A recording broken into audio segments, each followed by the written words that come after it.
महाराष्ट्र, मी Prem Patil, Bharat M S news तसेच सुराज्य प्रतिष्ठान महाराष्ट्र राज्य व भारतीय मराठा महासंघ अकोला शहर अध्यक्ष। ज्या प्रकारे प्रशासनाकडून आता एक नवीन मीटरचे लॉन्च करण्यात आलेले आहे, जे मीटर इलेक्ट्रॉनिक मीटर आहे, ज्यामध्ये सिम कार्डमध्ये जसं आपण रिचार्ज मारतो त्या प्रकारे त्यामध्ये रिचार्ज मारावं लागते। हे कुठेतरी सरकारने हा विचार करायला हवा की कितीतरी टक्क्याचे 140 करोड जनतेपैकी बरेचसे लोक हे गरिबी रेषेखालचे आहेत, त्यांना 5 किलो धान्य हे सरकार देत आहे। त्या लोकांच्या घरामधली अक्षरशः वीज बंद करण्याचा परिणाम किंवा काम हे राज्य सरकार व केंद्र सरकार करत आहे का, असा प्रश्न या ठिकाणी उपस्थित होतो।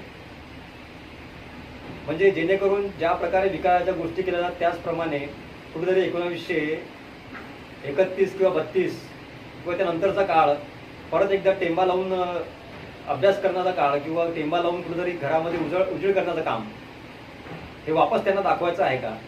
हाच जर विकास असेल तर या विकासाचं करायचं काय?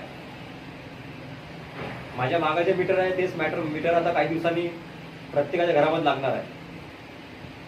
या गोष्टीचा जर विरोध झाला नाही तर कुठल्या तरी प्रायव्हेट कंपनीला मोठं करण्यासाठी म्हणून सरकारने जो हा प्रोपोगंडा चालू केलेला आहे, यामध्ये सर्वसामान्यांचं नुकसान सर्वात मोठ्या प्रमाणात आहे। विचार करा। जय हिंद, जय महाराष्ट्र, जय जिजाऊ, जय शिवराय, जय शंभूराय।